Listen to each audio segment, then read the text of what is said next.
سامعین آداب، جیسا کہ ہم نے کہا تھا ایک بار پھر ہم حاضر ہوں گے کسی نئی کہانی کے ساتھ۔ تو پیش ہے ایک نئی کہانی اور سچی، جس کا نام ہے اس کا انتظار۔ سماعت فرمائیں۔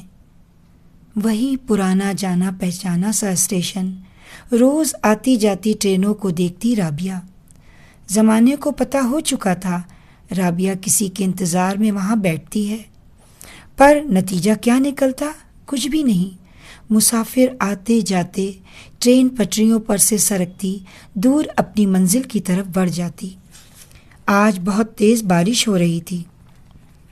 وہاں سے گزرتے شرجیل نے ان سے کہا، اماں اب گھر چلی جائیں، موسم ٹھیک نہیں ہے۔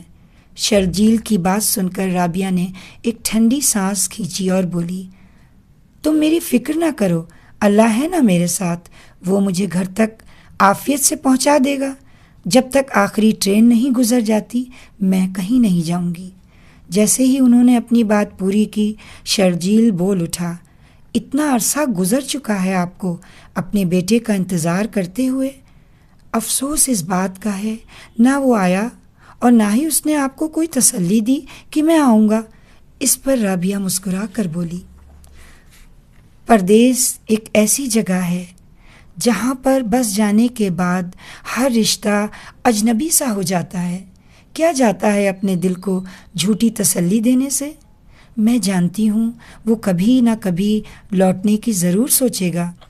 مجھے یقین ہے ایک دن جب اللہ اس کے دل میں ڈالے گا میری یاد، میرا انتظار، تو دیکھنا وہ دوڑا چلا آئے گا۔ رابعہ کی اس بات کو سن کر شرجیل نے حیرانی سے کہا، تو کیا تب تک آپ یوں ہی انتظار کرتی رہیں گی اس کا؟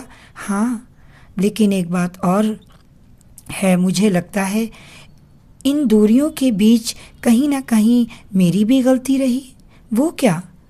شرجیل نے اگلا سوال کیا تو رابعہ آنسو بھری آنکھوں سے بولی، ایک وقت وہ بھی تھا جب میرا بیٹا یہیں خوش تھا، اپنے دیس کی مٹی میں کھیل کر بڑا ہوا اور یہیں جینے لگا۔ لیکن نہ جانے کیوں دوسروں کے بیٹوں کو پردیس میں جاتا دیکھ کر میری بھی خواہش جاگی، کیوں نہ شامیر بھی وہاں چلا جائے۔ میں نے اللہ سے دعا مانگی، اے اللہ میں تیری پناہ چاہتی ہوں محتاجی سے، اور تیری پناہ چاہتی ہوں تنگ دستی، غریبی اور ذلت سے، اور تیری پناہ چاہتی ہوں اس سے کہ میں کسی پر ظلم کروں یا کوئی مجھ پر ظلم کرے۔ میری دعا قبول ہوئی۔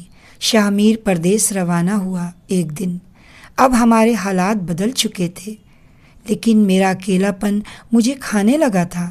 بیٹے نے ہر سکھ دیا، پر اب ایک یاد اور سکھ کی چھاؤں بھر رہ گیا تھا سب۔ اس لیے آج مجھے اپنی غلطی کا اعتراف ہوا۔ سچ ہی تو ہے، اللہ کو معلوم ہوتا ہے ہمیں کب کیا کہاں دینا ہے اور کیا نہیں۔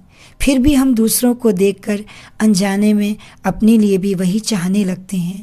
یہ بھول جاتے ہیں کیا پتہ ہمارے حق میں وہ راہ، وہ چاہ بہتر نہ ہو۔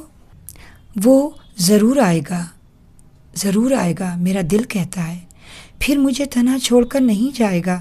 یہ کہتے ہوئے رابعہ نے اپنی نم آنکھوں کو پوچھا۔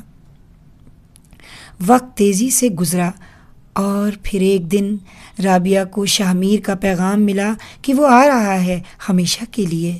اتنا سننا تھا۔ رابعہ نے خوشی میں سارے محلے کو مٹھائی بانٹی، اور جب شرجیل کو دینے کی باری آئی تو ہنستے ہوئے بولی، اللہ کی رحمت سے مایوس کبھی نہ ہونا جیسے میں نہیں ہوئی تھی، کیونکہ وہ رحیم ہے، 70 شفیق ماؤں سے بڑھ کر ہے۔ یہ کہتے ہوئے رابعہ ہنس پڑی۔ اب وقت ہے آپ لوگوں سے الوداع کہنے کا۔ انشاءاللہ پھر حاضر ہوں گے کسی نئی کہانی یا قصے کے ساتھ۔ تب تک کے لیے خدا حافظ۔